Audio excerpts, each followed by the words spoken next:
Hello guys, जैसा कि आप सभी जानते हैं कि कोविड-19 का कहर पूरे देश पर या कहें कि पूरे संसार पर कितनी ही तेज़ी से फैलता जा रहा है।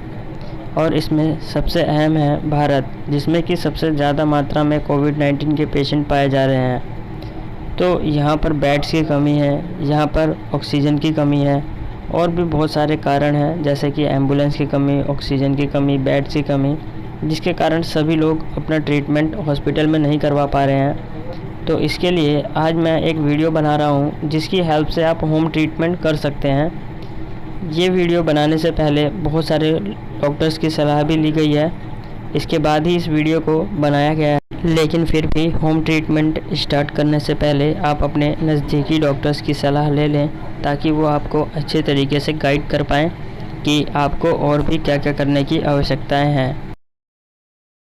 तो चलिए आज की इस वीडियो को स्टार्ट करते हैं। तो स्टार्ट करने से पहले मैं आपको ये बता दूं कि होम ट्रीटमेंट मतलब ये नहीं होता कि आप अपनी ट्रीटमेंट स्वयं करने लगें, यानी खुद से करने लगें। होम ट्रीटमेंट मतलब ये होता है कि डॉक्टर की सलाह के अनुसार आप अपना ट्रीटमेंट घर पे किसी अन्य व्यक्ति से करवाएं। तो चलिए सबसे पहले इसके सिम्टम्स की बात कर लेते हैं। तो आप सभी को पता होगा कि कोविड का सबसे पहला सिम्टम्स है बुखार, मगर इसके अलावा भी बहुत सारे सिम्टम्स और भी हैं, जैसे कि नाक बहना, हेडेक होना, आँख लाल होना, गले में खरांश होना, बदन टूट कर गिरना। तो और भी बहुत सारे ऐसे सिम्टम्स हैं। तो आपके अंदर भी ऐसे सिम्टम्स नज़र आते हैं तो आप भी तुरंत ही जाकर अपना एक टेस्ट करवाइए, जिस टेस्ट का नाम है RT-PCR टेस्ट। कई अस्पतालों में ये टेस्ट अभी बंद हैं, मगर आप इस टेस्ट के भरोसे ना बैठें। अगर आपके अंदर ये सिम्टम्स नज़र आते हैं तो आप अपने को एक घर में या फिर एक रूम में लॉक करके रख लें, ताकि आपसे दूसरों को ये ना फैले।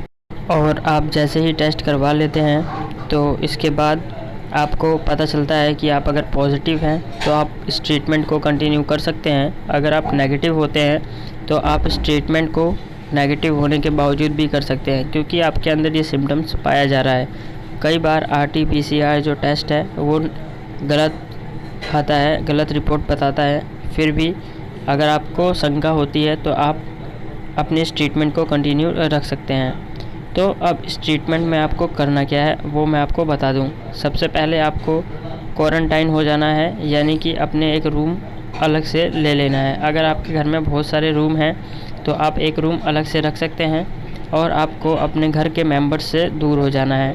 सबसे पहले अगर आपके घर में बुज़ुर्ग या फिर बूढ़े लोग होते हैं या फिर बच्चे हैं तो उनसे आप हमेशा दूर रहें और अपने आप को एक रूम के अंदर लॉक करके रखें जब तक आपको कोरोना है। अब इसके ट्रीटमेंट देख लेते हैं। तो सबसे पहले आपको अपने घर वालों से दूर हो जाना है, अपने आप को एक रूम में लॉक कर लेना है, जिससे कि आपसे ये बीमारी दूसरों को ना फैले। उसके बाद आपको अपना एक सेपरेट टॉयलेट रखना है, जिसके अंदर आप हमेशा साफ़ सफाई रखेंगे। उसके बाद आपको मेडिसिन जो यूज़ करनी है वो है पैरासीटामोल। ये मेडिसिन सबसे कारगर है इस बीमारी के लिए, क्योंकि इससे आपका जो बुखार है वो कंट्रोल में रहेगा या फिर कम हो जाएगा। अगर आपको बुखार तेज़ी से बढ़ने लग जाता है तो उससे आपका बदन टूटेगा, जिससे कि आपके अंदर कमज़ोरी भी आ सकती है। तो हर 6 घंटे के अंदर आप 650 मिलीग्राम पैरासीटामोल ले सकते हैं। और इसके बाद आपको 2 मशीन की आवश्यकता पड़ेगी, जो कि कुछ हज़ार रुपये में आ जाता है। एक टेम्परेचर नापने वाली जो मशीन आती है वो ले सकते हैं, थर्मामीटर, और जो दूसरी मशीन है वो है पल्स ऑक्सीमीटर, जिससे कि आप अपना ऑक्सीजन लेवल नाप सकते हैं। और इसके बाद अगर आपका ऑक्सीजन लेवल 94 से कम आता है तो आपको तुरंत हॉस्पिटल की ज़रूरत है। लेकिन 94 या फिर 94 से ऊपर है तो आप अपना ट्रीटमेंट अपने घर पर कर सकते हैं। अब देखते हैं कि आपको मील्स में यानी कि खाने में क्या क्या खाना है। तो खाने में सबसे ज़्यादा आपको प्रोटीन की मात्रा लेनी है। आप जो खाते हैं वो खाइए, लेकिन साथ में प्रोटीन की मात्रा बढ़ा लीजिए और बाहर के खाने को अवॉइड कीजिए। घर का ही खाना खाइए। और प्रोटीन के लिए आप एग ले सकते हैं, पनीर ले सकते हैं, सोयाबीन की रोटियां ले सकते हैं, सोयाबीन ले सकते हैं, और ताज़े फल ले सकते हैं। जो मार्केट में जूस आते हैं वो जूस को अवॉइड कीजिए।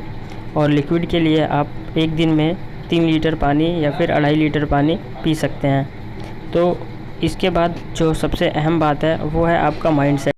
अगर आप अपना माइंडसेट पॉजिटिव रखते हैं तो आप इस बीमारी से बेहद आसानी से लड़ सकते हैं।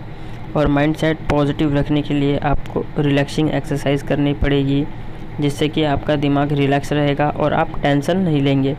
ठीक है, अगर आप टेंशन लेते हैं तो आप इस बीमारी से हार जाएंगे और आप इस बीमारी से अच्छे से लड़ भी नहीं सकते।